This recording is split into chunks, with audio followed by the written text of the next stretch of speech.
And now, it's time for another Dice Tower review with Tom Vasel. Hey folks, I'm Tom Vasel, and today we're taking a look at an expansion for this amazing game, Terraforming Mars, called Venus Next. Now, really, this is one of those ones where it's like, is anyone not going to like this? Who likes this game? And the answer to that is no. The first expansion for Terraforming Mars simply added another board. It added another double-sided map, which is fine. But, you know, it's just another map. This one adds more cards. It doesn't actually add the map itself. It adds Venus, but you're not really building on a new map of Venus. You're still building on Mars, but you're also working on Venus at the same time. And so Venus is helping you terraform Mars. I'm not really sure what the theme is. It's really just an excuse to put more cards in the game, have a little bit, have some new tags on the cards and stuff. I'll show you a little bit of an overview right now.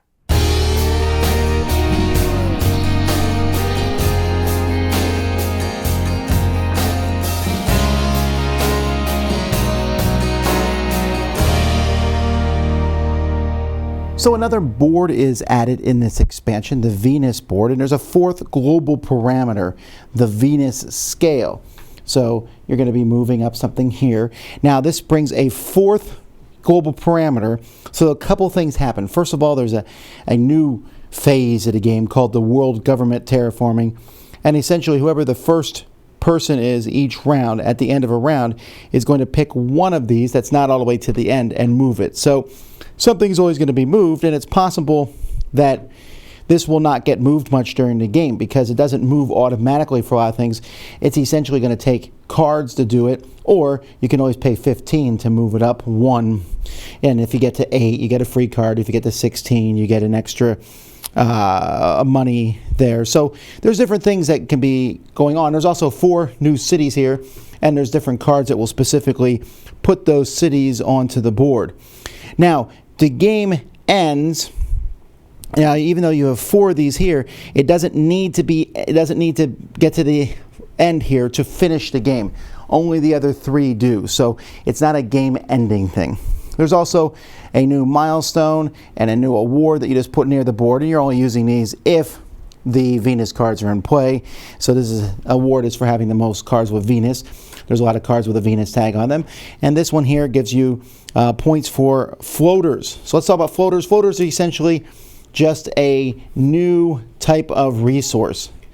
So you know we already have ants, and you have different microbes and things like that. So now you have floaters, and so there's a lot of cards that have to do with them.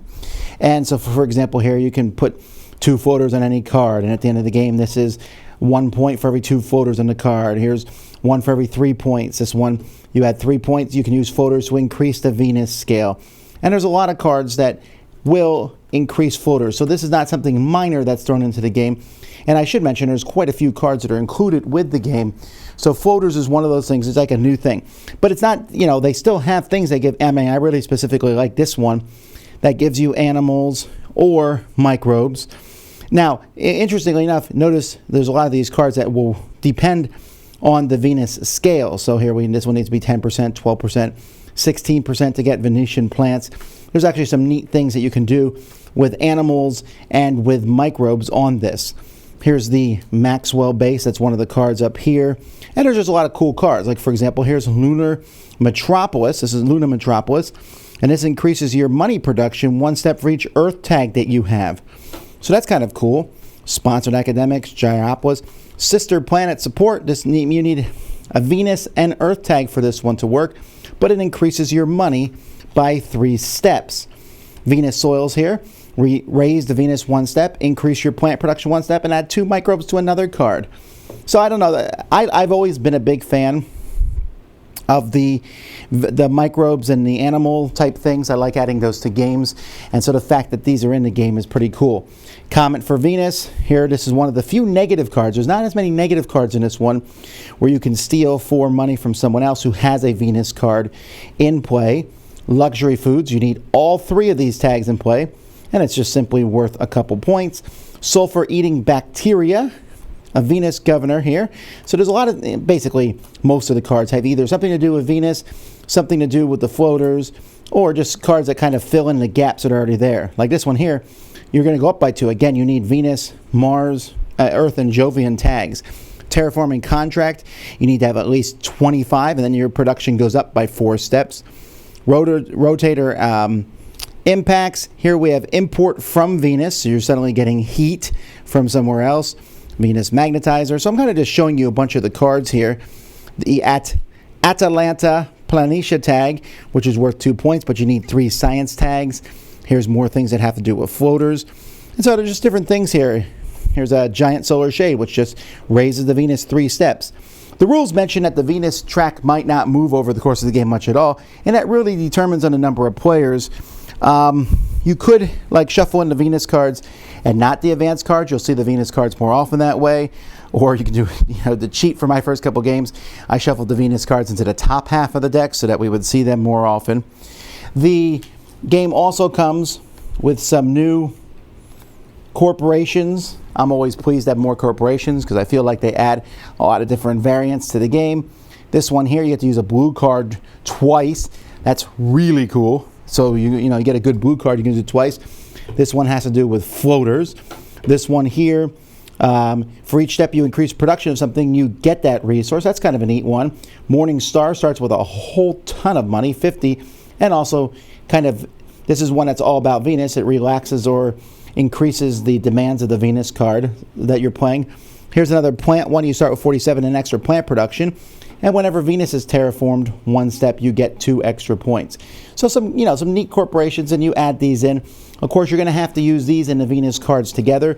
They won't work by themselves, but it's a pretty easy thing to pull them in and out. On the side of each card, you'll notice a little V's there, and if that V is on the card, you just go through and pull those out, and you don't have to use this expansion. For components, nice small board, easy to have, another cube. These here, extra awards and milestones that can be stuck near the board. The cards are good quality. They're pretty much the same as the original one. Here's one from the original set. Here's a new card. I can't tell any difference really between them. They look the same in coloring and size. So there's that. Components, they're fine. The artwork is the same. It's a mixture. I really wish they would kind of stick with one thing, instead of using actual pictures and art and stuff.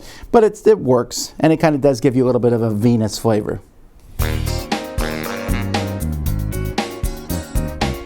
I like the first expansion.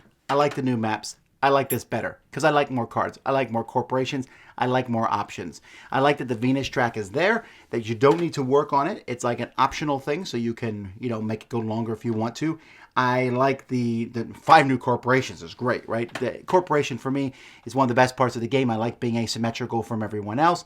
And then I like the fact that a lot of these cards fill in cracks with the other ones. Microbes and animals have always been some of my favorite thing, to mess with those and try to get points and make this little engine with just those. And there's more cards to do that now. This is one of those things where I'm almost just, in my game, I'm probably just going to leave this stuff mixed in. We're just going to probably always use it. Sure, if I teach someone new the game, I might pull out the cards and such to play, the base game with them. But I don't know. I mean, this is just, more variety for me is always a good thing. And so I like it. Venus next. Dice Tower Judgment. Excellent. Thanks so much for watching the Dice Tower videos. Find more great videos and reviews, as well as our top-rated audio podcast at Dicetower.com. You can also find other great shows at Dicetowernetwork.com. I'm Eric Summerer, and you've been watching The Dice Tower. The Dice Tower is sponsored by Cool Stuff Inc., where you can find great games for great prices. Cool stuff in stock. Check them out at CoolStuffInc.com. Shut the door.